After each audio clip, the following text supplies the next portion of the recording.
Bonjour, je m'appelle Nathalie Biston, je suis la directrice d'ISO7 dont fait partie le parcours Village de l'Emploi. Le besoin en ressources est extrêmement tendu sur le marché de l'informatique. Les acteurs du Pôle emploi n'arrivent pas à y répondre. Ils n'arrivent pas à y répondre tout simplement parce que la France ne forme pas assez d'informaticiens. En fait, ISO7, on est vraiment spécialisé dans l'informatique et dans les métiers de l'informatique. Et notre objectif, c'était d'apporter un service complet pour tous les acteurs du marché.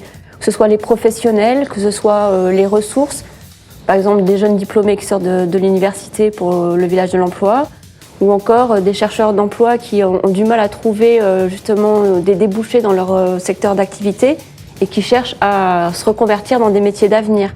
Donc bien sûr, c'est une sorte de mission, puisqu'on a quand même réussi à créer quand même plus de 5400 emplois, c'est énorme, et qu'on a participé justement à cette lutte contre le chômage, contre les problèmes d'orientation et à lancer des carrières qui vont être porteuses et qui vont certainement fructifier et apporter d'autres emplois par la suite. Et bien sûr que je suis fière d'avoir participé à ça.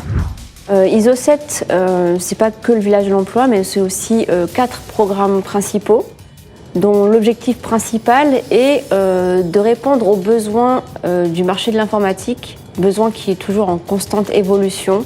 Les programmes IPMI et SOS Support Formation, ils sont un petit peu complémentaires. Ils s'adressent vraiment aux professionnels de l'informatique. Donc quand je parle des professionnels de l'informatique, c'est en général les directions d'informatique et les ingénieurs et cadres qui interviennent sur les projets au sein de la DSI. Le village de l'emploi, c'est chaque mois 150 000 € qui sont dépensés juste sur l'expertise qui est enseignée aux lauréats. On a des experts techniques sur différentes spécialités qui sont là pour transmettre leur savoir à nos lauréats. Ce sont des profils qui ont plusieurs années d'expérience sur le terrain. Le village de l'emploi, c'est aussi plus de 45 000 € par mois qui sont dépensés juste pour la recherche d'emploi. Ça équivaut à plus de 200 appels d'offres par jour générés et plus de 20 agents de placement qui sont dédiés justement à la recherche de nouveaux chantiers pour permettre aux lauréats d'accéder à un emploi. Le village de l'emploi, c'est aussi plus de 40 000 € par mois qui sont dépensés sur la communication et sur la sélection des lauréats. Pourquoi on dépense tout cet argent-là? Parce qu'il faut qu'on se fasse connaître. Effectivement, on fait beaucoup de sourcing, on a des abonnements sur des CV Tech, on a des personnes qui sont dédiées pour appeler les personnes et leur expliquer ce qu'on fait, les inviter à venir nous rencontrer. Et ça coûte en fait très très cher, forcément. Le salaire proposé est un salaire unique pour l'ensemble des lauréats et il s'élève à 2 300 € brut mensuels, qui est un salaire qui est équivalent, voire même parfois supérieur à celui qui est proposé par la plupart des grosses ESN ou des top 10 du marché ou encore des grands intégrateurs français. Au bout de 3 ans, vous pouvez facilement voir votre salaire doubler, voire même tripler, suivant le choix de carrière que vous ferez.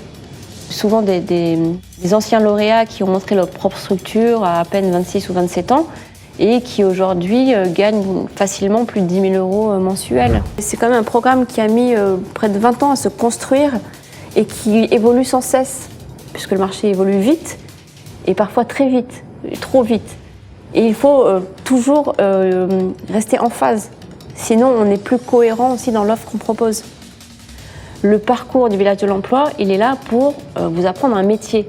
Vous allez apprendre le métier qui va vous permettre de travailler le reste de votre vie. C'est un programme complet, un parcours complet qu'on est les seuls à pouvoir proposer.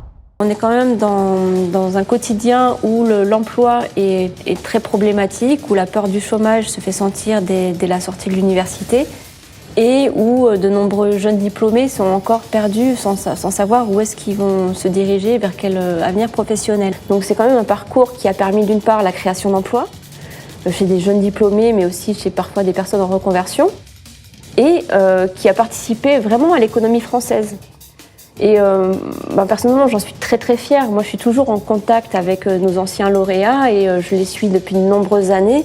Et je vois leur évolution et je suis très contente d'avoir participé justement à leur carrière.